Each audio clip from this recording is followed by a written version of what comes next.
반갑습니다. 박정교입니다. 이번 시간 이제 새로운 파트를 나가볼 건데요. 새로운 파트 제목이 뭔가요? 네, 바로 특수상대성 이론입니다. 교과서는 66페이지에서부터 시작하는데요. 바로 대단원 첫 번째 역학과 에너지의 마지막 단원인 특수상대성 이론을 오늘부터 한번 다뤄볼 거예요. 이 특수상대성 이론 다들 한 번쯤은 들어봤을 거예요. 이 내용이 뭔지는 몰라도 아인슈타인 그리고 상대성 이론, 이것은 워낙 유명해서 살다 보면 한 번쯤 이 용어 자체는 들어본 적이 있을 텐데, 한번 이 용어 어떤 내용인지 오늘부터 차근차근 살펴보도록 하겠습니다. 자, 제가 올려놓은 학습지를 다운받아 보면요, 페이지 수가 조금 상당하죠. 현재까지 문제, 기출문제, 모의고사 기출문제나 예제 같은 거 없이도 거의 11페이지에서 12페이지가 나옵니다. 학습지만으로. 교과서 쪽수보다 오히려 학습지 내용이 더 많다고 보여지죠. 실제로 교과서에서 다루는 양보다 제 학습지의 양이 더 많습니다. 왜 그럴까요? 이 내용, 이 특수상대성 이론은요, 수식적인 거, 뭔가 수학적인 내용은 많이 나오질 않지만, 워낙 이거를 학생들이 그 현실에서 거의 접하거나 경험을 할 수가 없기 때문에 이걸 이해하는데 조금 많이 어려워해요. 그래서 제가 최대한 자세하게 설명하고 많은 그림들을 통해서 여러분들 이해를 돕고자 하다 보니 이 학습지 쪽수가 오히려 교과서 쪽수보다 많아지게 되었습니다. 하지만 여러분들 이해를 돕고자 한 거니까 학습지 내용이 양이 많다고 해서 조금 부담을 느끼거나 하진 않았으면 좋겠습니다. 다 여러분들의 이해를 돕고자 한 거니까요, 큰 부담 안 느꼈으면 좋겠습니다. 그래서 방금 전에 잠깐 언급했다시피 이 특수상대성 이론 파트는요, 수식적인 것, 수학적인 것은 많이 다루질 않습니다. 오히려 여러분들에게 이 글로, 말로 그 현상을 이해시키는 게 중요하다 보니까 아무래도 학습지 내용도 이전의 학습지 내용에서는 뭔가 법칙, 이론, 수학적인 식, 수식 이런 것들도 많이 나왔지만 이번 파트는 조금 그런 수학적인 요소는 많이 빠져 있다. 그래서 한번 차근차근 반복적인 설명도 해줄 테니까 차근차근 같이 공부해 보도록 합시다. 자, 특수상대성 이론 본격적으로 시작할 텐데요. 자, 당연히 시작 어떤 걸 얘기할까요? 맞아요, 바로 학습 목표입니다. 첫 번째 학습 목표 다 같이 읽어볼까요? 시작. 모든 관성계에서 빛의 속력이 동일함을 알 수 있다. 교과서 67쪽에도 나와 있는데요. 여기서 말하는 관성계란 관성좌표계라고도 할 수 있습니다. 그럼 이 관성계, 관성좌표계가 뭐냐? 라는 것은 조금 더 뒤에서 다루도록 하겠고요. 두 번째 학습 목표 다 같이 읽어볼까요? 시작. 동시성의 상대성, 시간지연, 길이 수축과 관련된 현상을 설명할 수 있다. 하나씩 볼까요? 자세한 설명은 당연히 뒤에서 하겠지만 대략 그 용어로 한번 어떤 이미지가 그려지는지를 볼게요. 동시성의 상대성. 동시성이 뭘까요? 뭔가 동시에 일어난다? 뭐 그런 거겠죠? 근데 그게 상대성이래. 상대적이다. 뭔가 쟤랑 나랑 다르게 볼 수 있다. 절대적인 뭔가 법칙같이 딱 절대적, 누구에게나 동일한 게 아니라 누군가에겐 이랬으면 누군가에겐 저럴 수 있다. 이런 상대적인 거다. 결국에는 뭔가 동시적인 게 상대적인 거다. 누군가에겐 동시적일 수도 있겠지만 누군가한텐 동시적인 게 아닐 수도 있겠다. 이런 의미일까요? 자, 일단 두 번째로 한번 넘어가 볼게요. 두 번째, 동시성의 상대성, 뒤에서 답이 나오겠죠. 시간 지연. 시간이 지연된다. 지연된다. 뭔가 늦춰졌다. 시간이 늦춰졌다. 시간이 느리게 흐른다. 뭐 이런 의미일까요? 자, 이것도 뒤에서 하도록 하고, 마지막 세 번째, 길이 수축. 길이가 수축됐다. 작아졌다. 그 얘기는 길이가 짧아졌다. 길이가 짧아졌다? 이것도 자세한 답은 더 뒤에서 할 수 있겠죠? 자, 그러면 자, 첫 번째 질문. 이 질문이 뭐냐? 제가 여러분들이 특수상대성 이론을 조금 더 이해하고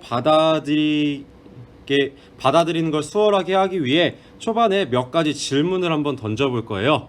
자, 이 질문 그냥 본인이 경험한 대로, 본인이 느끼는 대로 한번 답을 해봅시다. 1번 질문, 첫 번째 질문입니다. 그림과 같이 민호는 정지에 있고, 여기 민호가 정지에 있네요. 은수는 여기 있죠. 은수 무빙 워커를 타고 이동하고 있다. 오른쪽 방향을 V라고 하는데 오른쪽으로 어떤 속력으로 가고 있어요? V로 가고 있죠. 그러면 이런 상황에 민호가 볼 때 은수의 속도는 어떨까요? 민호는 정지에 있고 은수는 오른쪽 방향으로 V. 그러니 은수의 속도는 플러스 V가 되겠죠. 근데 반대로 그럼 은수가 보기에 민호의 속도는 어떨까요? 자, 여러분들 자동차를 타고 또는 버스를 타고 학교에 오고 있는 걸 한번 생각해 보세요. 여러분들 바깥의 풍경을 보면 어떻게 보여요? 다 뒤로 가는 것처럼 보이죠?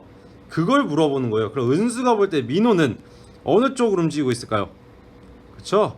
왼쪽으로 움직이고 있겠죠? 속력은?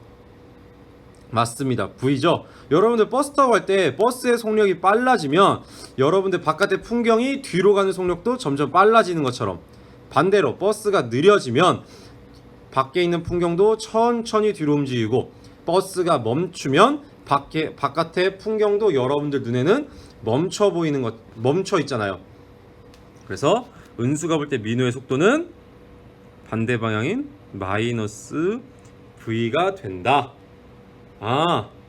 뭔가 문제에 제시된 거는 민호는 안 움직이고 은수가 움직인다고 했지만, 은수가 볼 때는 반대로 민호가 움직이고 있는 것처럼 보이네. 뭔가 약간 상대적이죠. 자, 계속해서 2번 문제. 바람의 속력은 정지해 있는 관찰자와 바람을 따라 운동하는 관찰자에게 어떻게 측정될까요? 자, 뭔 얘기냐? 바람이 요렇게 불고 있어요. 근데 여기에 가만히 서 있는 친구가 있고, 이 바람과 함께 같이 움직이는 친구가 있어요. 그럼 이 친구, 1번 친구랑 2번 친구 각각 이 바람의 속력을 어떻게 느낄까? 똑같다고 느낄까요? 다르게 느껴지겠죠? 다르게 측정된다. 1번 친구는 바람의 속력을 온전히 느낄 수 있겠지만 2번 친구는 본인이 이미 바람의 방향으로 움직이고 있기 때문에 바람의 속력을 1번 친구보다는 덜 느끼겠죠. 마치 이 위에 에스컬레이터에서 은수랑 이 옆에 이번에 민호랑 같이 바닥에 있는데 무빙워크 없고, 근데 그냥 오른쪽으로 V로 걸어가고 있는 친구를 한번 생각해 보세요. 그럼 민호는 여전히 이 친구가 오른쪽 V로 간다고 느끼겠지만 은수는 본인과 똑같은 속도로 가고 있기 때문에 은수가 볼 때 이 친구는 옆에서 정지해 있는 것처럼 보이잖아. 이것처럼 이 1번 친구랑 2번 친구는 이 바람의 속력을 다르게 측정할 수밖에 없다라는 거죠. 뭔가 1번 같은 바람의 운동을 1번과 2번 친구가 각각 다르게 느끼고 있네. 다음 질문, 세 번째 질문 한번 가볼게요.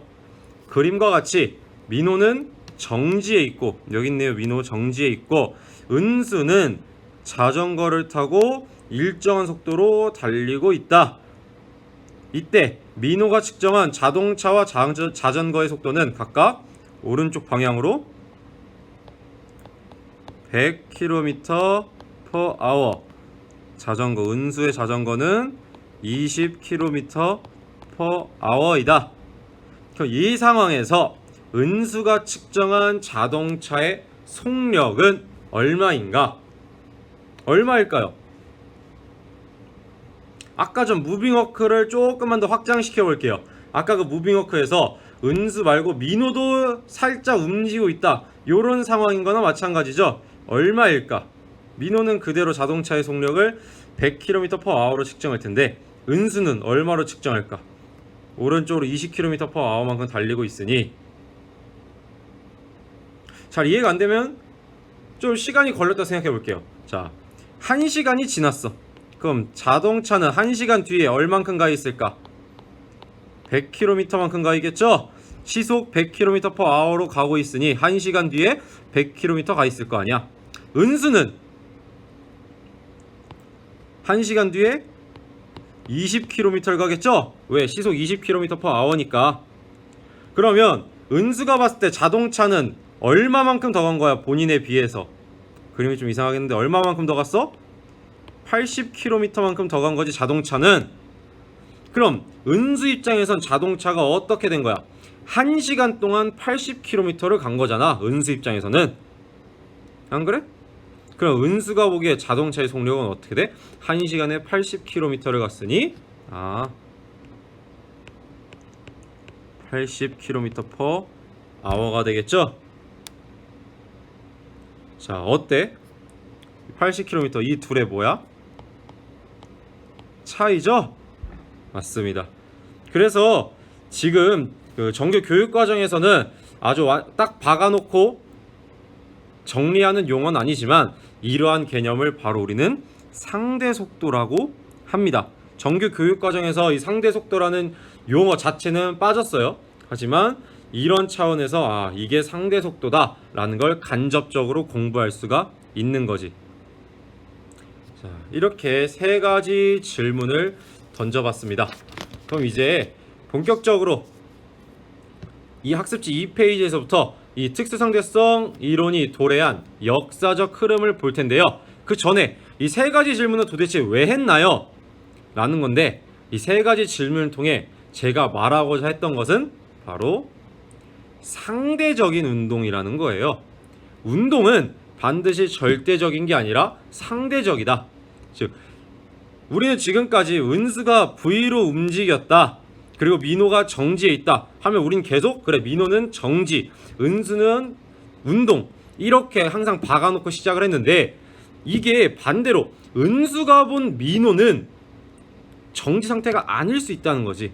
은수가 본 민호는 왼쪽으로 V의 속력으로 움직이고 있다, 즉 마이너스 V의 속도를 갖는다, 이렇게 볼 수 있는 거고, 2번 질문에서 바람의 속력을 1번과 2번 친구가 다르게 관측한 것처럼, 그리고 3번 질문, 자동차가 움직인 걸 정지에 있는 민호는 100km/h의 속력을 갖는다라고 봤겠지만 움직이고 있던 은수는 80km/h의 속력으로 자동차가 움직인다라고 측정하는 것처럼, 어떠한 운동은 반드시 절대적인 게 아니라 관찰하는 사람이 어떠한가, 관찰자가 누구인가에 따라 충분히 바뀔 수 있다, 달라질 수 있다.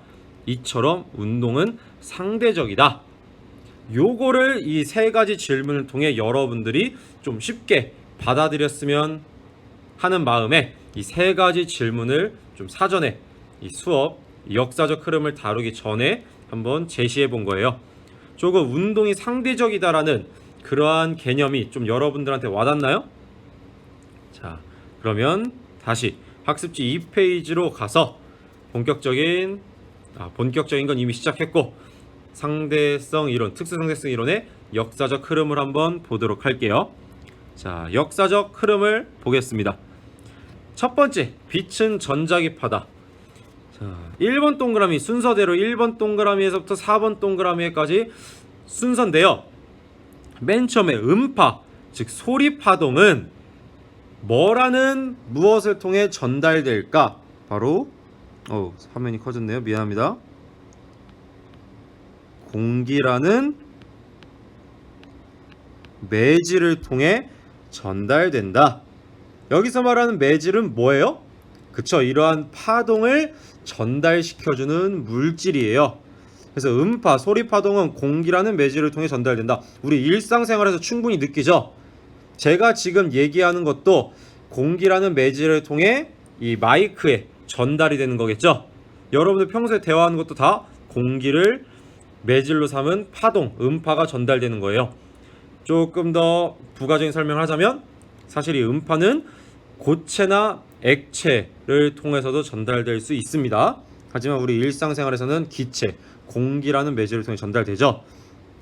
그 다음에 1864년 맥스웰이라는 과학자가 빛이 뭐라는 것을 예측하냐? 전자기 파라는 것을 예측합니다. 즉 전기장과 자기장으로 이루어진 파동이다. 그게 바로 빛이다. 즉 빛은 파동이다 라는 것을 맥스웰이라는 학자가 예측을 합니다. 당연히 연도 같은 거는 외울 필요 없어요. 다만 역사적 흐름이다 보니까 좀 더 구체적으로 연도를 제시한 것 뿐입니다. 3번 물리학자들은, 다른 물리학자들은 빛도 무엇이므로? 전자기파, 미안합니다. 전자기파, 즉 왜 이러지? 빛도 파동이므로 무엇을 통해 전파된다? 그쵸, 매질을 통해 전파된다고 추측을 합니다. 왜? 이미 우리가 봤던 대부분의 파동들은 매질을 통해 전달되잖아. 대표적으로 1번에 있던 음파. 그래서 빛도 파동이니까 매질이 필요하지 않을까? 근데 그 매질을 찾을 수가 없는 거야. 눈에 보이질 않아. 하지만 빛은 파동이기 때문에 반드시 매질이 있을 거야. 그래서 이 가상의 매질, 아직 발견 안 됐지만 이 가상의 매질을 바로 뭐라고 칭하냐? 에테르. 잘 안 보이죠? 글씨가 옆에서 볼게요. 에테르라고 명합니다. 아직 발견 안 됐지만. 따라서 에테르란 뭐냐? 무엇을 전달시키는? 빛을 전달시키는 가상의 매질. 그래서 에테르는 빛의 매질이구나. 근데 가상의 매질이야. 아직 발견이 안 됐어. 그럼 당연히 학자들은 뭘 하겠어? 그치, 이 에테르라는 걸 발견하기 위해 노력하겠죠. 그래서 두 번째, 바로 마이컬슨과 몰리라고 하는 과학자가 에테르의 존재에 대한 실험을 합니다. 이들은 에테르가 존재할 거다 라고 가정을 하고 실험을 하는데요. 어떻게 실험할지 먼저 사고 실험을 통해 실험을 설계합니다. 사고 실험이 뭐야? 머릿속으로 하는 실험이죠. 일단 머릿속으로 이렇게 되면 이렇게 되지 않을까, 이런 식으로 먼저 실험을 한 뒤 이 실험 장치를 만들어서 실험을 하는데요. 먼저 사고 실험부터 한번 볼게요. 자, 왼쪽 그림, 강물이 흐르는 방향으로 같은 방향으로 배가 움직이고 하나는 반대 방향으로 배가 움직이는 그러한 그림입니다. 첫 번째 점 보면 배가 강물의 흐름과 같은 방향으로 운동하면 배의 속력은 더 빨라지겠죠. 여러분 경험, 무빙워크 생각해봐. 무빙워크 위에 가만히 서 있는 사람과 무빙워크 위에서 무빙워크의 움직이는 방향과 같은 방향으로 걸어가는 사람 생각해보세요. 누가 더 빨라요? 무빙워크 위에서 걷는 사람이 더 빠르겠죠. 왜? 같은 시간 동안 누가 더 많은 거리를 갈 테니까. 무빙워크 위에서 걷는 사람은 더 많은 거리를 갈 테니까 더 빠르구나, 이렇게 보면 되겠죠. 두 번째 점, 배가 강물의 흐름과 반대 방향으로 운동하면 배의 속력은 어떻게 될까요? 더 느리겠죠. 무빙워크 위에서 무빙워크의 방향과 반대 방향으로 걷는 사람 보세요. 언뜻 잘만 맞추면 막 제자리 걸음을 하는 것처럼 보일 수도 있잖아. 이런 것처럼 반대 방향으로 운동하면 배의 속력이 더 느려진다. 세 번째 점, 그럼 만약 우주 전체에 이 가상의 매질 에테르가 있다면, 우리가 아직 발견은 못했지만 만약 있다면 태양 주위를 공전하는 지구는 에테르에 대해서 정지해 있지 않고 계속 뭘 하고 있을까요? 맞습니다. 운동을 하고 있습니다. 계속 운동을 하고 있을 거 아니야. 그게 바로 오른쪽 그림이야. 자, 에테르가 있는데 지구가 지구가 운동을 하고 있어. 그럼 바꿔 말하면 지구에서 본다면 거꾸로 에테르가 지구를 지나가는 것처럼 느낄 수 있지 않을까? 오른쪽 그림? 마치 이거 아니야. 정지해 있던 민호가 볼 때는 아까 무빙어크 위에 은수가 움직이고 있었는데 아까 여기 반대로 은수 입장에서 보면은 민호가 움직이는 거잖아. 오케이? 즉 에텔은 가만히 있고 지구가 움직인다. 반대로 지구에서 보면 에테르가 움직이는 것처럼 보이지 않을까? 따라서 빛이 만약에 에테르를 통해 전달된다면 강물의 흐름 속에서 배의 속력이 달라지듯이 에테르 흐름 속에서 빛의 무엇이 변할 거다? 속력이 변할 것이다. 즉 어떻게 비유한 거야? 왼쪽 그림과 오른쪽 그림을 보면 뭐를 배에 비유했을까요? 맞아요. 바로 빛을 배에 비유했고 뭐를 강물에 비유한 거야? 에테르를 강물에 비유한 거지. 에테르를 통해 빛이 전달되는데 그 에테르가 움직인다면 빛의 속력도 달라질 거다. 지구에서 봤을 때. 그러면 어떤 실험을 하면 에테르의 존재 의무를 확인할 수 있을까요? 맞아요. 바로 빛의 속력이 변한다는 걸 측정해낸다면, 관측해낸다면 에테르가 존재하겠구나 라는 결론에 도달할 수 있겠죠. 그래서 마이클슨과 몰리라는 과학자는 학습지 2페이지의 아래에 있는 바로 이러한 실험 장치를 준비한 후 빛의 속력 차이를 측정합니다. 2번 동그라미 마이클슨 몰리 실험 1887년 마이클슨 그리고 몰리는 에테르의 존재를 증명하기 위한 실험을 고안하여 에테르 속에서 지구의 운동에 따른 빛의 속력 차이를 측정했다. 그래서 아래 그림 보면요. 첫 번째 점과 같이 읽어볼게요. 만약 에테르가 있다면 광원에서 나와, 여기 있는 이 광원에서 나와 반투명 거울 M0 예죠. 이렇게 M0에 도달하면 이 반투명 거울 M0에 의해 분리된 두 빛이 여기서 어떤 식으로 분리되냐?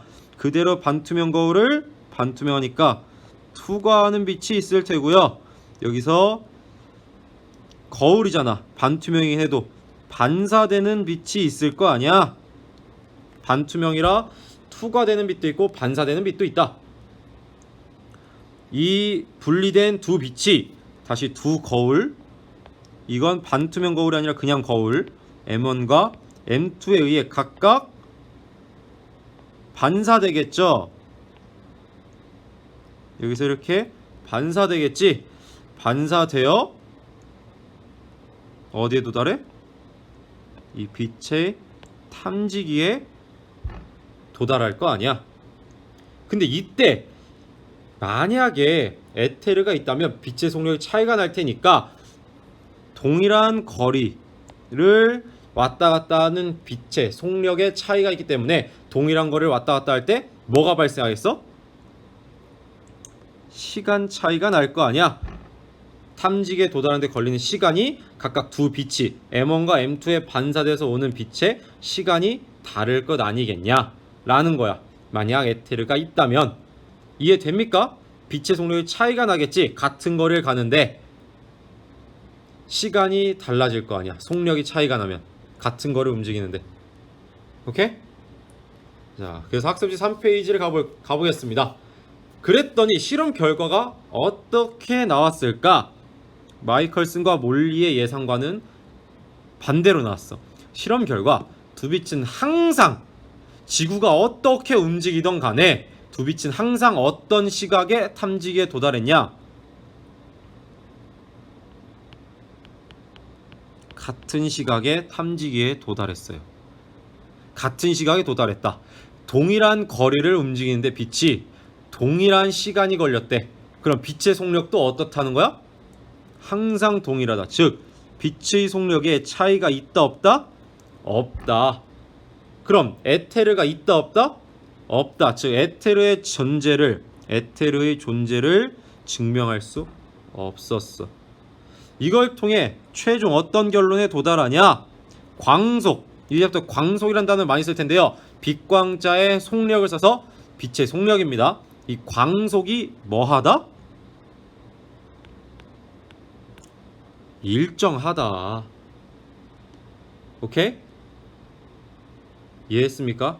지구가 어떤 식으로 움직이던 간에 빛의 속력은 일정하다. 이런 마이컬슨과 몰리의 실험에서 이런 결론이 나옵니다. 자, 이제 역사적 흐름의 마지막 단계입니다. 이 지금까지의 결과들, 즉 맨 처음에 맥스웰의 빛이 전자기파라는 예측에서부터 마이컬슨 몰리까지의 실험, 이런 결과들을 가지고 어떠한 학자가 이론을 하나 만들어냅니다. 바로 어떤 학자일까요? 맞습니다. 아인슈타인이라고 하는 아주 위대한 과학자가 등장을 하죠.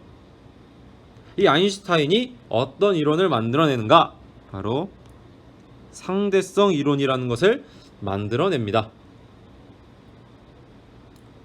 그 중에서 이 상대성 이론, 도입부에서 얘기를 했어야 되는데 지금 간단히 얘기를 해볼게요. 이 상대성 이론이란 두 종류로 나뉩니다. 특수상대성 이론, 일반 상대성 이론. 이 특수상대성 이론은요, 말 그대로 특수한 상황, 어떠한 특수한 상황인지는 이후에 좀 더 볼 텐데, 특수한 상황에 적용되는 상대성 이론이고, 이거를 조금 더 나중에 확장을 시킨 게 바로 일반 상대성 이론입니다.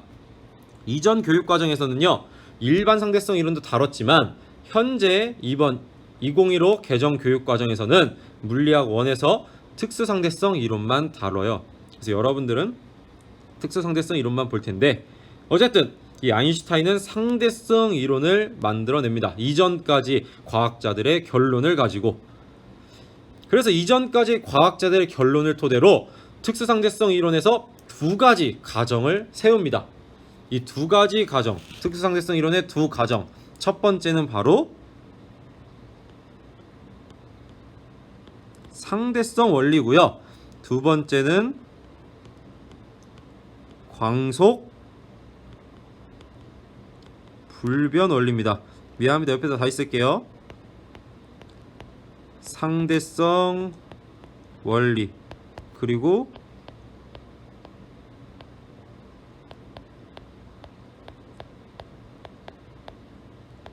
광속 불변 원리. 이 두 가지 가정을 세워. 이 두 가지 가정은 무조건 맞다라는 거지. 근데 그냥 뜬구름 잡듯이 나온 게 아니라 지금까지 수많은 과학자들이 실험적인 결론, 이론들에 입각해서 만든 원리라 현재까지 위배된 경우가 없어요. 자, 아인슈타인은 이 두 원리가 무엇인지는 아래에서 자세히 보고요. 일단 계속 얘기해 볼게요. 첫 번째 점, 아인슈타인은 빛은 무엇이 필요 없고 매질이 필요 없고 뭘 통해 알았어요? 마이컬슨과 몰리의 실험을 통해 에테르의 존재를 증명하지 못했네? 그럼 오히려 발상의 전환, 빛은 매질이 필요 없지 않을까? 매질이 없이도 전달될 수 있는 거 아니야? 왜? 실제로 빛의 매질이라고 했던 에테르가 증명되지 않았잖아. 빛은 매질이 필요 없고, 광속은 관찰자의 운동과는 관계없이 항상 뭐하다는, 일정하다는 가정을 세워야 합니다. 맨 위에 마이컬슨 몰리에서 광속이 일정하다는 실험 결론에 도출했죠. 지구가 어떻게 움직이든 간에 일정하다.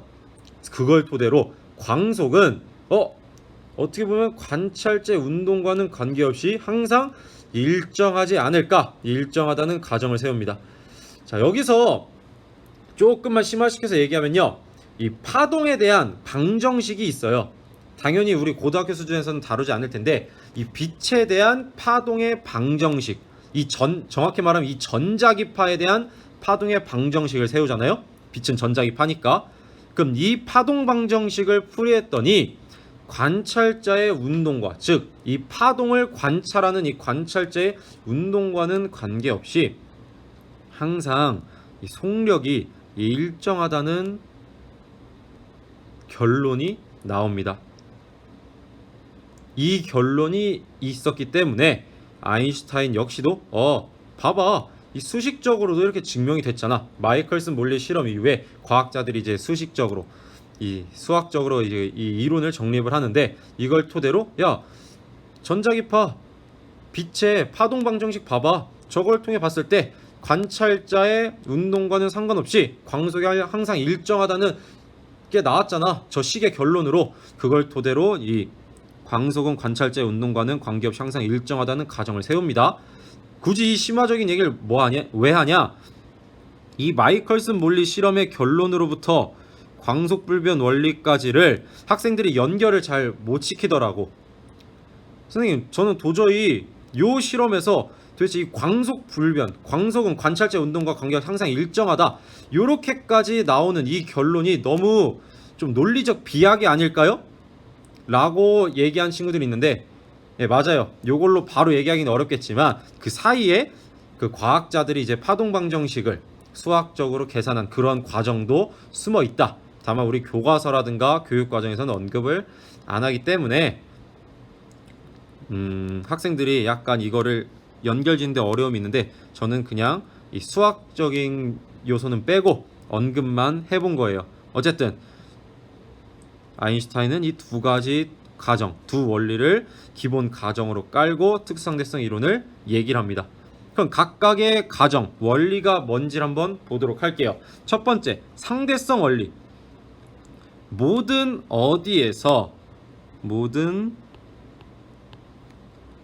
관성 좌표계에서 물리법칙은 동일하게 성립한다. 자, 이 말만 들으면 무슨 말인지 하나도 이해가 안 되죠. 당연합니다. 저도 이 문장 처음 봤을 때는 무슨 문장인지 몰랐어요.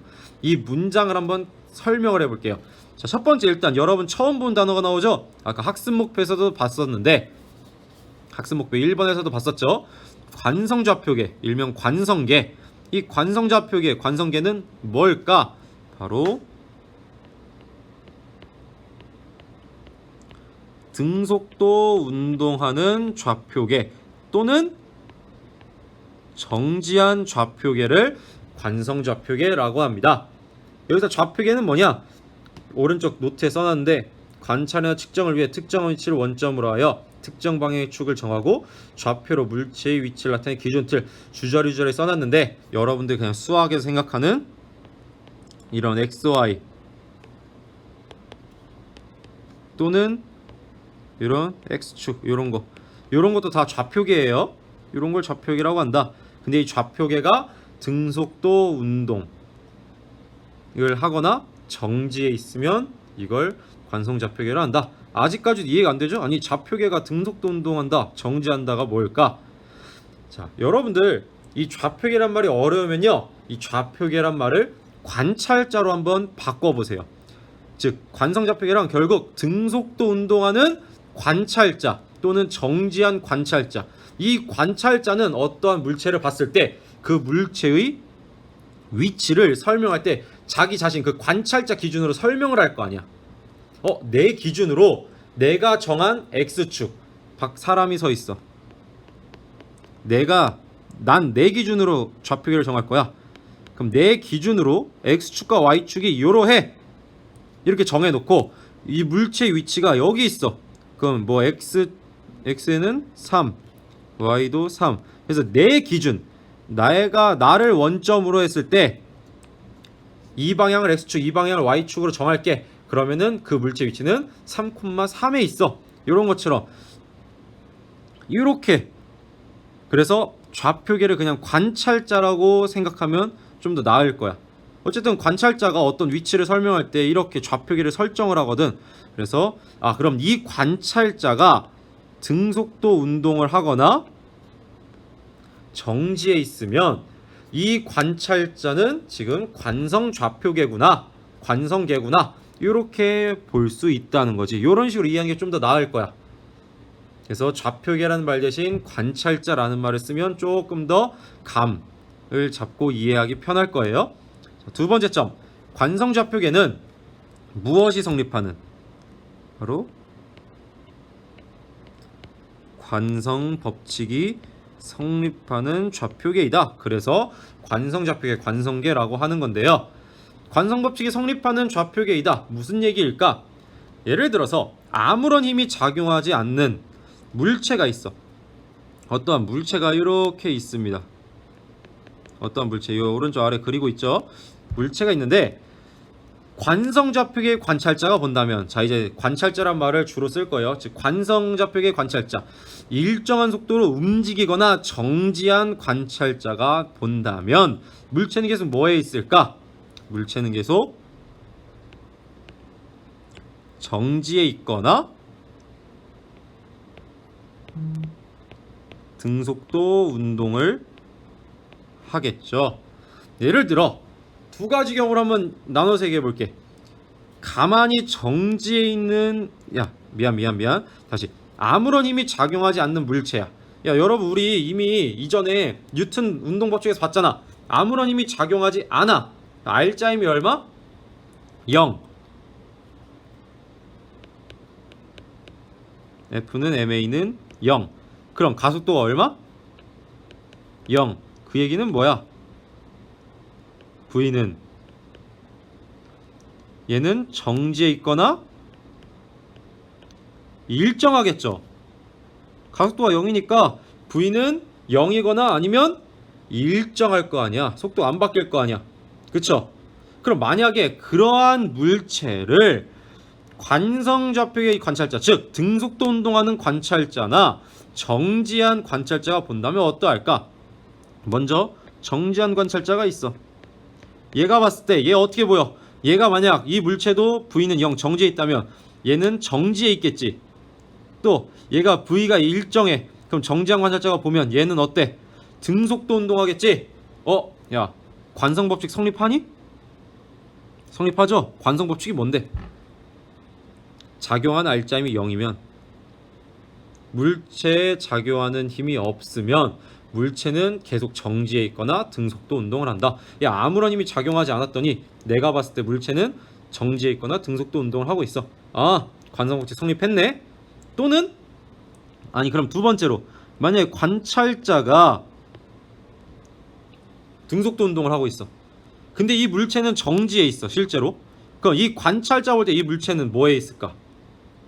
반대 방향으로 V로 움직이겠지. 왜? 아까 맨 처음에 학습지 1페이지에서 은수랑 민호 봤잖아. 무빙워크에서 은수가 V로 움직이면 은수가 봤을 때 민호는 마이너스 V로 움직인다. 마찬가지야. 정지한 물체를 등속도 운동하는 관찰자가 보면 이 물체는 자기랑 반대 방향으로, 관찰자의 반대 방향으로 등속도 운동을 하겠지. 오케이? 그럼 반대로 물체도 움직이고 있고 관찰자도 움직이고 있어. 이 경우는 어떤 경우였어? 아까 이 경우 어떤 경우야? 요거 은수가 본 자동차의 경우 그렇지 않을까? 자동차는 물체가 움직이는데 등속도 운동하는 관찰자가 이 물체를 봤어. 그럼 이 물체는 속력은 다르게, 다른 정지한 관찰자인 민호가 볼 때랑 다르게 측정되겠지만 그 속력은 얼마로 일정해? 80km/h로 일정했지. 마찬가지로 얘도, 여기서도 얘가 등속도 운동, 이 사람이 등속도 운동, 이 물체도 등속도 운동을 해도 어쨌든 이 관찰자가 보기에 이 물체는 여전히 등속도 운동을 한다. 아무런 힘이 작용하지 않은 물체는 관성법칙에 따르면 뭐야? 등속도 운동하거나 정지해 있는 다음에 등속도 운동을 하네? 그럼 여전히 관성법칙은 성립한다 안 한다? 한다. 그래서 관성좌표계에서 물체를 관찰하면 물체의 관성법칙은 성립한다. 그렇기 때문에 이러한 등속도 운동하거나 정지한 좌표계, 즉 이러한 등속도 운동하는 관찰자나 정지한 관찰자를 우리는 관성좌표계라 할 수 있다. 왜? 관성법칙이 성립하니까. 그럼 등속도 운동하거나 정지하지 않은 관찰자가 봤을 때 관성법칙은 성립하지 않나요? 그치? 한번 얘기를 해보자. 네 번째 점, 아무런 힘이 작용하지 않는 물체를 가속도 운동하는 좌표계의 관찰자가 본다면 그땐 어떻게 될까? 자, 위 공간 빈 게 위에니까 여기다 그릴게요. 여기 또 물체가 있어.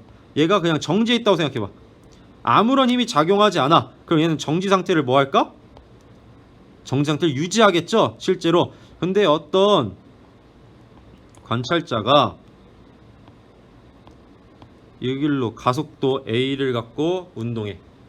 그럼 얘 입장에서 이 물체를 바라보면 점점 이 물체는 본인한테서 멀어지겠지. 근데 멀어지는 정도가 어떻게 될까? 멀어지는 정도가 점점 커지겠지. 왜? 이 관찰자의 속도가 어떻게 되고 있어? 증가하고 있으니까 반대로 이 물체의 속도도 증가하는 것처럼 보이겠지? 이 관찰자 입장에서 봤을 때. 오케이? 그러면 이 물체와는 분명 아무런 힘이 작용하지 않는데 이 물체는 지금 무슨 운동을 하고 있어? 가속 운동을 하고 있죠? 가속도 운동을 하고 있죠? 야, 아무런 힘이 작용하지 않으면, 관성 법칙에 따르면 아무런 힘이 작용하지 않으면 물체는 정지해 있거나 등속도 운동을 해야 돼. 근데 얘는 아무런 힘이 작용하지 않았는데 가속도 운동을 해. 관성 법칙 성립하니? 안 하죠. 그래서 가속도 운동을 하는 좌표계의 관찰자가 본다면 물체는 좌표계의 가속도의 어떤 방향? 반대 방향. 뭐를 갖게 돼? 반대 방향 가속도를 갖게 되어 뭐에 어긋난다? 뭐에 어긋나? 관성 법칙에 미안합니다. 관성 법칙에 어긋난다. 자, 3번 동그라미. 2번 동그라미. 그래서 특수상대성 이론은 어떻게 되냐? 서로 등속도 운동하는 또는 정지한 뭐들 사이의 관계에 대한 이론? 바로 등속도 운동, 정지한 좌표계 뭐였어? 관성 좌표계였죠. 이러한 관성 좌표계들 사이의 관계에 대한 거야. 즉 가속도 운동하는 좌표계에서는 특수상대성 이론을 따질 수가 없어. 그래서 특수한 상황에 적용된다 해서 특수상대성 이론입니다. 자, 이 특수상대성 이론은 관성 좌표계 사이의 관계에서만 성립하는 이론입니다. 아셨나요? 그래서 이러한 특수한 상황에 적용 가능하다 해서 특수상대성 이론이다. 자, 여전히 그래도 여러분들은 아직 상대성 원리가 뭔지를 이해하지 못했을 거야. 지금 우리가 본 것은 관성 좌표계에 대한 얘기만 했잖아. 근데 이 관성 좌표계에서 물리 법칙이 동일하게 성립한다. 이게 무슨 말일까? 3번 동그라미. 1. 일정한 속도로 움직이는 트럭 위에서 공을 연직 위로 던졌다가 받는 것을 트럭 위 그리고 지면에서 각각 관찰한대요. 트럭 위와 지면에서 각각 관찰한대.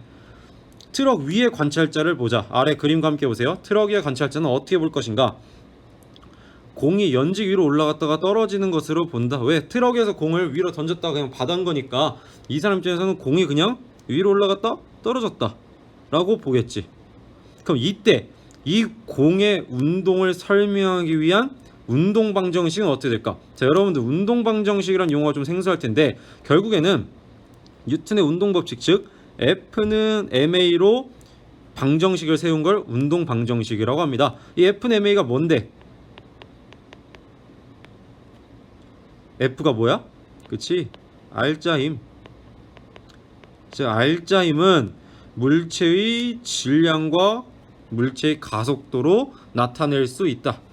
R자임에 따라 가속도가 정해진다. 이런 얘기잖아. 그래서 보통 F에는 R자임, 여기에 가해지는 힘들이 다 들어가게 되는데 지금 여기서 이 공에 가해지는 R자임, 힘은 뭐밖에 없을까? R자임 말고 그냥 힘. 뭐밖에 없어? 공기저항이 없다면 중력밖에 없겠죠. 그러니 이 R자임에는 뭐가 들어가겠어? 중력이 들어가야겠지. 얘 R자임. 그에 따라 이 가속도가 정해지겠지. 근데 여기서 중력은 얼마? mg. 그래서 이 공의 운동을 설명하기 위한 운동 방정식 F는 ma는 mg. F는 mg. 요런 식으로 쓸 수가 있다는 거지. 미안. F는 ma는 mg. 그래서 mg는 ma. 요런 식으로 운동 방정식을 쓸 수가 있어. 요거 g가 좀 잘렸는데 mg입니다. 그럼 이번엔 지면에 있는 관찰자를 한번 보자. 지면에 있는 관찰자 입장에서는 공이 위로 올라갔다가 다시 떨어졌어. 근데 이미 오른쪽으로 트럭과 함께 공은 움직이고 있었잖아. 그래서 지면에 있는 관찰자는 공이 포물선 운동을 하는 것으로 보겠지. 이렇게 생각해도 돼. 지금 트럭은 계속 오른쪽으로 움직이고 있어. 아래 그림에서도 마찬가지로 오른쪽으로. 근데 얘가 트럭의 관찰자가 공을 다시 받는다는 건 결국 트럭이 이만큼 이동해서 이동할 동안 공 역시도 똑같이 여기로 이만큼 오른쪽으로 이동을 했어야 돼. 이만큼. 그렇기 때문에 공은 연직 위로 올라갔다가 내려오는 것과 오른쪽으로 움직이는 걸 합쳐서 요런 식으로 포물선 모양을 그려야 한다라는 거지. 그럼 이때 이 공의 운동을 설명하기 위한 운동 방정식, 말했듯이 운동 방정식은 Fma, R자임은 질량과 가속도로 나타난다. 요 식을 써야 된다고. 근데 여기 지금 F는 ma 있었는데 R자임 뭐밖에 없을까? 얘 이 공 던진 이유를 얘기하는 거야. 던지는 힘 그런 거 생각하면 안 돼. 던진 이유 마찬가지. 얘가 포물선 운동을 하지만 작용하는 힘 뭐밖에 없어? 중력밖에 없죠. 중력 얼마야? mg. 그래서 운동 방정식 mg는 ma 이렇게 되겠죠. 얘도 운동 방정식 F는 ma는 mg 이렇게 쓰인다. 야, 둘이 어때? 운동 방정식이 완전 똑같죠? 완전 똑같지? 이게 바로 아까 얘기했던, 전에 얘기했던 학 3페이지 중간에 상대성 원리야. 물리법칙은 동일하다. 잘 들어. 얘 트럭이랑 같이 운동하지. 트럭이랑 같이 운동하지. 얘는 뭐야? 이 트럭의 관찰자는 등속도 운동하는 관찰자, 지면에 정지해 있는 관찰자는 말 그대로 정지한 관찰자. 둘 다 관성좌표계야. 이 두 관성좌표계에서 이 공의 움직임을 보면 공의 움직임은 서로 다르게 보일 수 있어. 상대적이잖아. 트럭 위에서는 연지기로 그냥 왕복하는, 단순 왕복하는 운동이겠지만 지면에서 정지한 놈이 볼 때는 포물선 운동이었어. 두 운동은 다르게 보여. 하지만 두 운동을 설명하는 물리법칙은 뭘로 똑같아? Fma는 mg. 요걸로 둘은 같은 운동 방정식을 쓰죠. 이게 바로 상대성 원리다. 자, 계속해서 얘기해 볼게. 학습지 4페이지로 넘어가서 두 관찰자가 공의 운동을 설명하기 위해 세운 각각의 운동 방정식, 운동 방정식 뉴턴의 운동 법칙 F는 ma 식이랬죠. 는 뭐하다? 동일하다. 따라서 상대성 원리, 관성좌표계의 두 관찰자가 측정하는 물리량은 달라. 한 명은 그냥 연직 위로 갔다가 연직 아래로 내려오는 거, 또 다른 한 명은 포물선 운동. 이렇게 물리량은 다를 수 있지만 두 관찰자 모두 공의 운동을 F는 ma는 mg로 설명한다는 거지. 따라서 상대성 원리란 뭐냐? 모든 관성좌표계에서 관찰되는 물리량은 다를 수 있으나, 연직위 왕복 운동이냐 포물선 운동이냐 다를 수 있으나 그 물리량 사이의 관계를 나타내는 물리법칙은 뭐하다? 동일하다. 이게 바로 상대성 원리입니다. 두 번째 예시 볼게요. 상대성 원리 두 번째 예시. 아까 거를 상황을 조금 바꿔봤어. 이번엔 지면에 있는 민수가 공을 연직으로 던져 올렸다가 받았어. 아까 그림과의 차이는 뭐야? 아까 그림에서는 트럭 위에 관찰자가 공을 던진 거지. 이번엔 지면에 정지한 관찰자가 공을 던진 거야. 그러면 민수 입장에서는 당연히 정지한, 니네들 집에 있는 거 지금 아무거나 뭐 필통 같은 거 위로 던져봐. 그럼 다시 이렇게 연직 방향으로 위로 올라갔다가 직선으로 올라갔다가 직선으로 내려오겠죠. 그게 바로 민수가 보는 공의 운동 아니야. 그럼 그때 오른쪽으로 운동하고 있던 영희는 이 공의 운동을 어떻게 볼 것인가? 민수에 대해 일정한 속도로 움직이는 트럭 위에 영희가 볼 때 공의 운동 경로 어떻게 될까? 아까랑 반대 방향의 포물선 운동으로 보이겠지. 이해가 잘 안 되나요? 반대 방향 포물선? 자, 반대 방향의 포물선 이해가 잘 안 되는 친구는 잠시 일시정지하고 제가 학습지 첫 페이지에서부터, 첫 페이지 그 무빙워크의 예시에서부터 바로 직전에 트럭 이 바로 직전 예시 1번까지, 요 예시 1번까지를 다시 한번 천천히 읽어보세요. 그러면 방금 이 예시 2번 왜 거꾸로 포물선 운동인지가 이해가 될 거야. 야, 이 특수상대성 이론은 이해하기 어려워. 수식적으로 다루는 게 없고, 이렇게 여러분들이 좀 이거를 글로써 말로써 이해해야 되는 상황이 많아. 거의 대부분 이런 식이야. 내가 지금까지 수학적인 거, 수식적인 걸 거의 많이 안 썼죠. 그래서 이거는 여러분들이 처음에 받아들이기가 어렵기도 하고 이해하기도 어려워. 왜? 일상생활에서 보기도 어렵고 다른 수학적인 계산으로 뭐 증명하는 거 그런 것도 아니니까 계속 정성적으로 정량적으로 뭔가 수식적으로 다루는 게 아니라 정성적으로 말로서 설명을 하다 보니까 또 경험하기 어려운 내용이다 보니까 실제 경험하기 어려운 내용이다 보니까 학생들이 많이 어려워하는데 반복 학습만이 답입니다. 처음부터 다시 한번 찬찬히 읽어보세요. 현재 여기까지 이해가 잘 안 된 내용이 있다면 처음부터 교과서도 한번 보고 학습지 내용도 천천히 글자 하나하나에 집중하면서 꼭 다시 한번 여기까지 내용 복습해 보기 바랍니다. 자, 저는 계속 얘기를 해볼게요. 그래서 자, 마지막 점. 모든 관성좌표계의 관찰자는 어떻다? 자신은 뭐에 있고 자신은 정지해 있고 상대방이 뭐 한다고 본다? 상대방이 운동한다고 본다. 이 방금 위에 그림 봐봐. 영희 입장에선 뭐야? 민수랑 공이 자신의 왼쪽, 자신의 뒤편으로 이동한다고 지금 보고 있지. 영희 입장에서 이 민수랑 공의 운동을 설명하면 분명히 지표면에 정지한 민수 입장에서는 영희가 오른쪽으로 움직이고 있어. 근데 영희 입장에서는 민수가 왼쪽으로 가고 있다니까? 모든 관성좌표계 관찰자는 자신은 정지해 있고 상대방이 운동한다고 봅니다. 앞 페이지도 마찬가지야. 이 트럭의 관찰자 봐봐. 영희라고 해볼게. 편의상 영희는 본인이 운동하고 있음에도 본인은 정지해 있어. 그래서 공을 던지면 그냥 공은 자기한테 그냥 돌아오는 거야. 직선 운동, 왕복 운동을 해서. 오케이? 하지만 밖에 있는 지면에 있는 민수가 볼 때는 영희랑 공은 둘 다 오른쪽으로 지금 운동하고 있다고. 하지만 이 와중에 영희는 지면에 있는 민수를 왼쪽으로 운동하고 있는 걸 본다니까. 오케이? 이전 예시들 다 보자. 얘 봐봐. 은수는 자동차가 100km라고 달린다고 생각 안 해. 본인은 정지해 있고 자동차가 80km/h로 달린다고 생각한다니까. 또 민호는 본인은 정지해 있고 은수가 오른쪽 20km/h, 자동차가 오른쪽 100km/h로 달린다고 생각해. 은수는 오히려 민호가 왼쪽으로 20km/h로 움직이고 있다 생각한다고. 오케이? 이처럼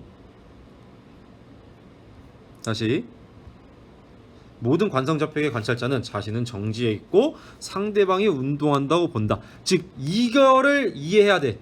이게 이해가 돼야 상대성 원리, 상대적이구나, 운동은 상대적이구나, 절대적인 게 아니라 항상 관찰자를 기준으로 하기 때문에 관찰자에 따라서 다르게 상대적으로 보일 수 있구나. 그래서 이 문장 마지막 점이 이해가 돼야 상대성 이론을 이해하는데 큰 어려움이 없을 거야. 아셨나요? 자, 계속해서 그럼 학습 4페이지의 마지막 5개념 체크를 한번 보도록 할게요. 5개념 체크. 관성계의 두 관찰자를 고려할 때 정지한 관찰자와 운동하는 관찰자는 정해져 있다. 맞아. OX 뭐예요? X죠. 방금 전 얘기했잖아. 관찰자는 본인은 정지해 있고 상대방이 운동한다 생각한다니까? 즉 정해져 있는 게 아니야. 관찰자에 따라 다를 수 있다. 정지한 관찰자는 다른 놈이 운동한다 보겠지만 운동하는 관찰자는 본인은 정지해 있고 저놈이 반대 놈이 반대로 운동하고 있다 생각한다니까. X. 따라서 두 관찰자는 절대적 개념이 아닌 무슨 개념이다? 갑자기 또 확대되네요. 무슨 개념이다? 상대적인 개념이다. 즉 모든 관성계의 관찰자는 자신은 뭐에 있고 정지해 있고 상대방이 운동한다고 본다라는 거지. 자, 학습지 5페이지로 한번 넘어가 보겠습니다. 지금까지 한 내용은 특수상대성 이론의 두 가정 중 첫 번째 가정, 바로 상대성 원리에 대한 얘기였어요. 그럼 이제 할 얘기는 뭘까? 그치, 바로 두 번째 가정, 바로 광속 불변 원리다. 이름만 봐도 대략적인 어떤 원리인지 이해할 수 있어. 어떤 원리야? 광속, 빛의 속력이 어떻게 된다? 불변한다. 변하지 않는다라는 거지.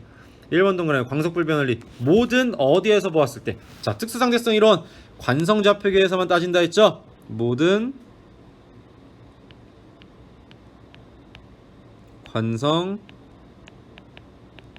관성좌표계에서 보았을 때 진공 중에서 진행하는 광속은 관찰자나 광원의 속력에 관계없이 뭐하다?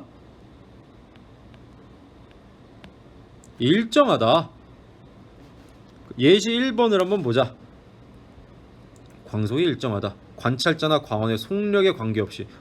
아까 상대성 원리에 따르면 관찰자의 상태에 따라 물체의 운동은 바뀔 수 있어. 속력도 다르게 측정돼.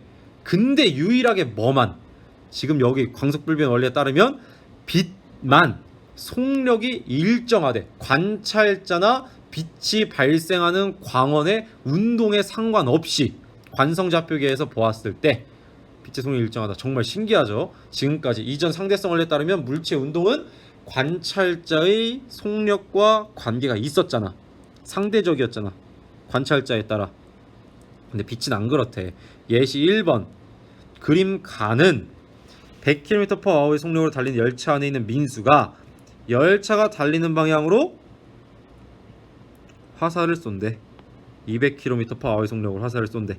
그림 나는 가의 민수가 똑같은 상황에서 이번엔 열차가 달리는 방향으로 속력이 얼마인 C인 레이저를 쏜대. 레이저 뭐야? 결국 빛을 발사하는 거지. 선생님, 속력 C가 뭔가요? 오른쪽 노트에 써놨습니다.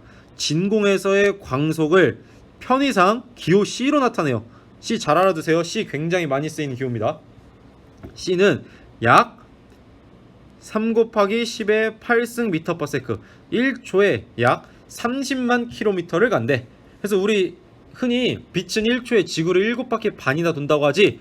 이게 바로 빛의 지구의 7바퀴 반에 해당하는 거리입니다. 그래서 앞으로 C는 30만 킬로미터/세크 즉 3 곱하기 10의 8승 미터/세크. 그럼 속력이 C인 빛을 쐈대. 지면에 정지해 있는 영희는 화살과 빛의 속력을 각각 관측한다. 가에서 영희는 화살의 속력을 얼마로 관측할까? 얼마로 관측하겠어? 100km/h의 기차에서 200km/h의 속력으로 화살을 쐈어. 이거는 누구 기준이야? 민수 기준에서 200km/h지. 그럼 화살은 어떻게 될까? 기존 열차가 달리던 속력까지 더해져서 영희는 화살의 속력을 얼마로 관측한다? 300km/h로 관측한다 라는 거지. 잘 이해가 안 되면 아까 요걸로 가봐. 요 상태로 가봐. 아까 은수랑 민호랑 자동차 했던 거 요거 봐봐. 요 예시를 여기로 갖고 온다. 다시 여기 예시로 갖고 올게. 이렇게 생각해봐. 반대로 이미 300km/h 영희 입장에서 300km/h의 속력인 화살이 이미 주어졌다 생각해봐. 영희가 봤을 때 정지해 있는 영희가 봤을 때 300km/h의 속력으로 가는 화살이 있다. 이거를 100km/h의 기차로 100km/h로 달리는 기차에서 본 기차에 있는 민수가 봤을 때는 얼마로 보이겠는가? 얼마로 보여? 200km/h로 보이겠지. 마치 아까 정지해 있던 민호가 자동차의 속력을 100으로 봤어. 그때 20km/h로 달리는 은수가 봤을 때 자동차의 속력은 얼마겠어? 100에서 20을 뺀 80km/h겠지. 오케이? 이렇게 해도 어쨌든 결론은 똑같이 화살의 속력이 300km/h여야 민수가 봤을 때 그 화살의 속력은 200km/h지 않을까? 오케이. 두 번째 점. 나에서 영희, 민수는 모두 빛의 속력을 얼마로 관측한다? C로 관측한다. 이게 바로 뭐야?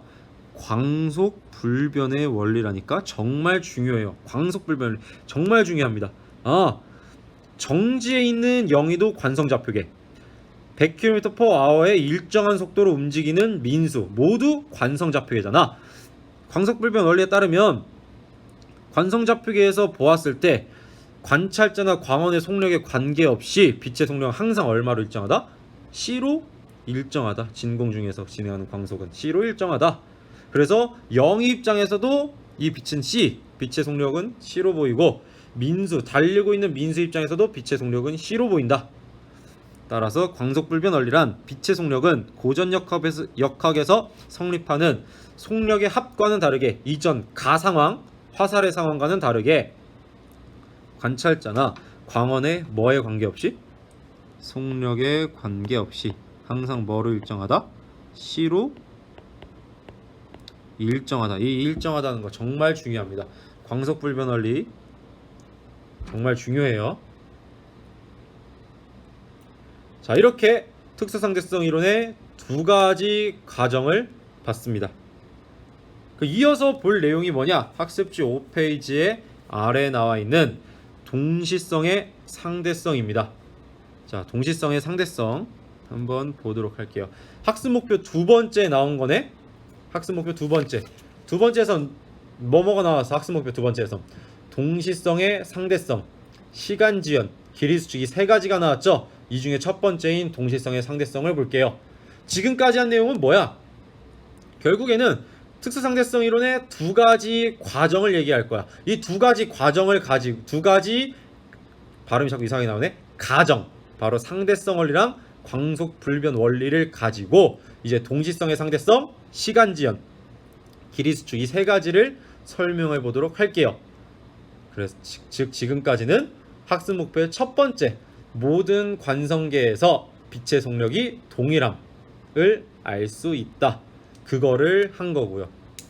학습 목표 두 번째의 첫 번째 내용이 바로 동시성의 상대성 시작해 보도록 할게요. 첫 번째 동시성의 상대성, 아까 대략적인 용어 풀이는 했죠. 뭔가 동시적인 게 상대적이다. 즉 누군가한테는 동시이겠지만 누군가한테는 동시가 아닐 수가 있다. 지금까지 한 내용 생각해봐. 뭔가 운동은 상대적이다. 뭐에 따라? 관찰자의 운동에 따라서. 그쵸? 그럼 어떤 관찰자는 동시겠지만 어떤 다른 운동하는 관찰자는 동시가 아닐 수도 있지 않을까? 이렇게 예측을 해볼 수가 있겠죠. 자, 동시성의 상대성 1번 동그라미. 한 관찰자가 동시에 발생했다고 보는 사건이 운동을 하는 다른 관찰자에게는 동시에 발생한 것으로 보이지 않는다. 우리가 이름 그대로 풀이한 거랑 거의 비슷한 내용이네요. 누군가한테는 동시에 발생했다고 보는 사건이 누군가한테는 동시에 발생한 게 아니다라는 거지. 따라서 동시성은 절대적 개념이 아니라 관찰자의 뭐에 따라 달라지는? 관찰자의 운동 상태에 따라 달라지는 무슨 개념이다? 상대적인 개념이다. 정말 그런가요? 아니 선생님, 일상생활 속 경험에서 저한테 동시에 일어난 사건은 남들한테 동시에 일어난 거 아닌가요? 그쵸, 일상생활에선 그렇죠. 그래서 이 특수상대성 이론이 학생들이 이해하기 어렵다는 거예요. 왜? 일상생활 속에서 경험해보지 못한 내용이니까. 왜 일상생활에서 경험하지 못하는 내용인가는 이 강의의 가장 마지막, 이 특수상대성 이론의 가장 마지막에 얘기해 볼게요. 다시 본론으로 돌아와서 예시를 통해서 한번 설명해 볼게요. 동시성도 상대적이라는 걸. 예시 1번.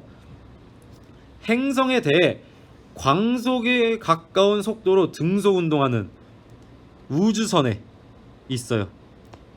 V가 있는데 이 V는 광속에 가깝대. 엄청 빠른 거지. 그때 등속 운동하는 우주선의 가운데 위치한 민호가 이 우주선에 타고 있죠. 행성에 서 있는 은수를 통과하는 순간, 뭔 소리야? 그림을 그려보면 행성에 은수가 서 있고 이 행성에 대해서 엄청나게 광속에 가까운 속도로 움직이는 우주선이 있고 그 안에 민호가 있다. 얘가 민호, 얘가 은수야. 그리고 민호가 행성에 있는 은수를 통과하는 순간 들고 있던 전구를 켠다. 이 가운데 전구 보이죠? 빛. 전구를 켠다. 그럼 이 전구에서 빛이 발사되겠지. 빛이 출발합니다. 그래서 같은 거리에 놓인 두 검출기, 이거 각각 검출기예요. 두 검출기를 향합니다. 빛이. 그래서 각 검출기에 도달하는 사건을 각각 A, B라고 할게. 즉 왼쪽 검출기에 이렇게 도달하는 걸 사건 A라고 할게. 오른쪽 검출기에 빛이 도달하는 걸 사건 B라고 해봅시다. 그럼 민호 입장에서 생각해봐. 민호 입장에서 빛의 속력은 어때야 돼? 민호 입장에서 빛의 속력은 C야. 빛의 속력 C. 왜? 광속불변 원리라며. 빛의 속력은 C야. 근데 같은 거리를 간대, 그 빛이. 민호 입장에서는 이 검출기도 우주선과 함께 운동하니까 생각해봐. 니네가 자동차를 타고 가는데 앞좌석과 나 사이의 거리가 달라지니? 같이 움직이지. 차랑 마찬가지야. 두 검출기도 우주선과 같이 움직여. 그러니 각각 C의 속력으로 움직이는 빛이 동일한 거리를 가. 그럼 당연히 걸린 시간 어떻겠어? 같겠지. 자, 1번 동그라미. 민호가 볼 때 A, B, 사건 A, 사건 B는 동시에 일어나는 거. 사건 A가 뭔데? 왼쪽 검출기에 빛이 도달하는 게 사건 A, 오른쪽 검출기에 빛이 도달하는 게 사건 B. 그럼 왼쪽 검출기와 오른쪽 검출기에 빛은 동시에 도달하겠지? 같은 빛의 속력인데 같은 거리를 갈 테니까. 그래서 A, B는 어떻게 발생한다? 사건 A, B는 동시에 발생한다. 아, 민호 입장에서는 두 사건이 동시에 발생했네. 이해됐나요? 자, 오케이. 민호 입장에서는 빛은 무조건 속력 C야. 민호가 어떻게 움직이든 간에 일정한 속력으로 등속도 운동을 한다. 그럼 민호 입장에서는 빛은 어느 방향으로든 다 C로 보인다. 속력이. 그게 바로 광속불변 원리. 실제로 운동을 하고 있더라도. 오케이? C 플러스 V가 절대 아닙니다. 빛의 속력. 민호가 뭐 V로 움직이고 있으니까 빛의 속력은 C 플러스 V 아니면 뭐 C 마이너스 V 아닌가요? 아니라니까. 광속불변 원리에 따르면 민호나 광원, 관찰자나 광원의 움직임과 상관없이 빛의 속력은 무조건 관찰자에겐 무조건 C로 보인다. 관성좌표계의 관찰자에겐. 그럼 두 번째, 행성에 있는 은수가 볼 때는 어떠할까? 민호가 본 게 1번, 은수가 본 게 2번.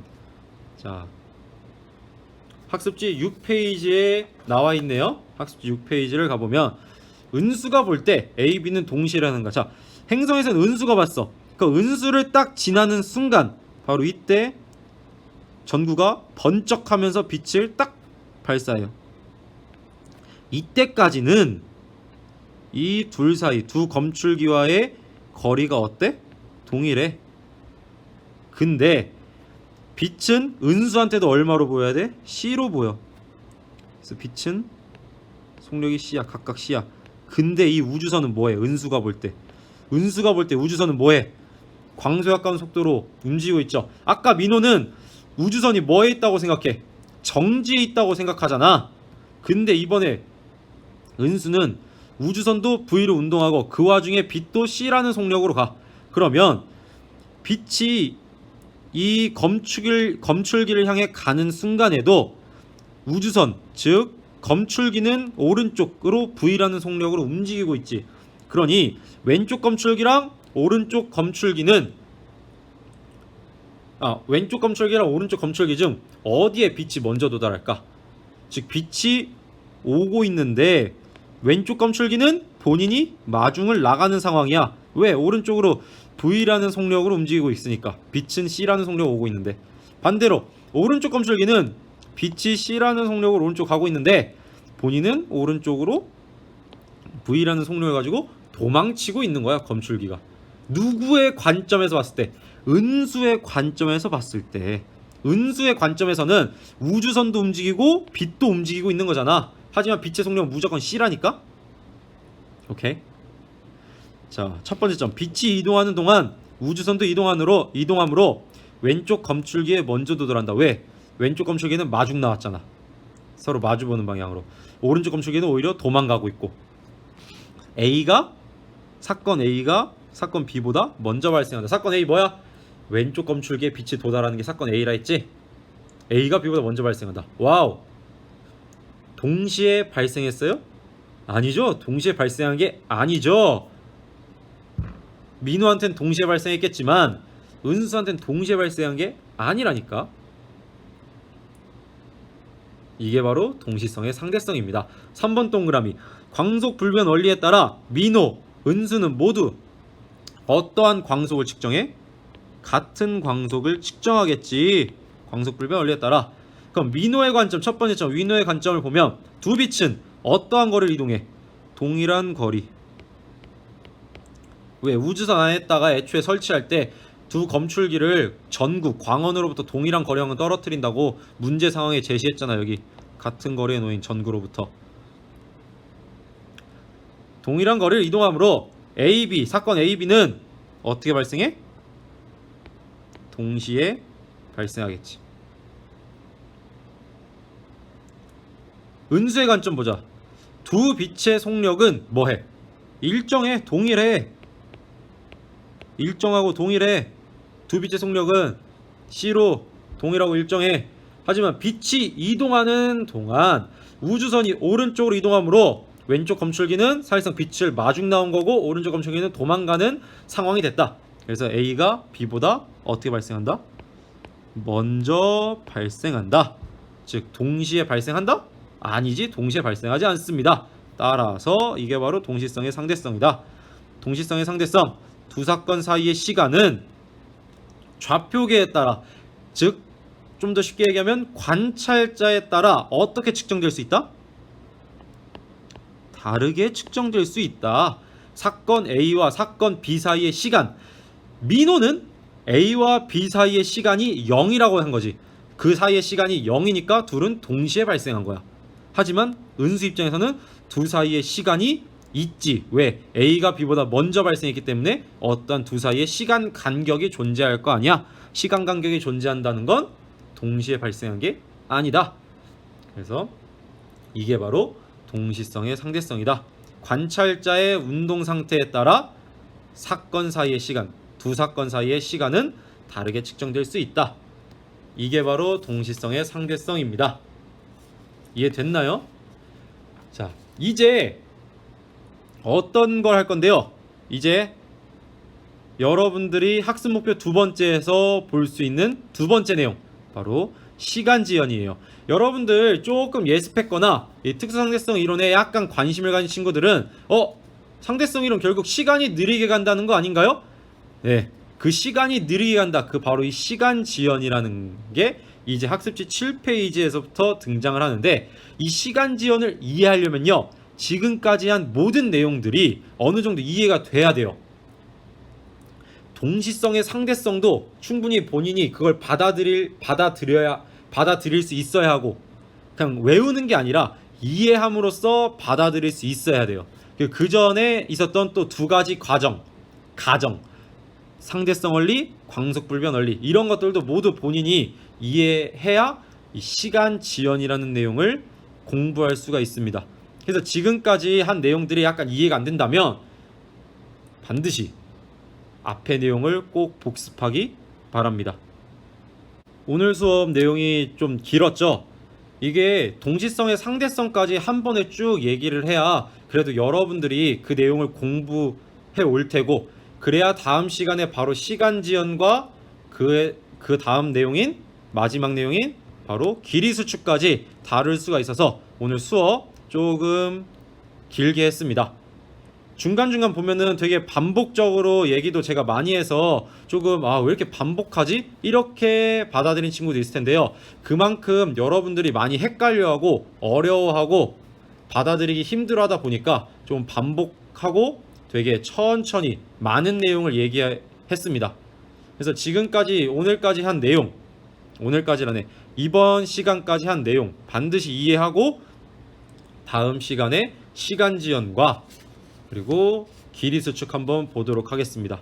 오늘 한 내용, 결국 한 얘기는 뭐냐? 결론만 얘기하면 특수상대성 이론, 특수한 상황에 적용하는 상대성 이론이다. 어떠한 상황? 바로 관성좌표계에서만 논한다. 그러면 이 특수상대성 이론의 두 가지 가정이 뭔데? 첫 번째 상대성 원리, 두 번째 광속불변 원리. 이를 통해서 우리는 동시성의 상대성이다. 누군가에겐 동시에 발생한 두 사건이 누군가에겐 동시에 발생하지 않을 수도 있겠구나 라는 겁니다.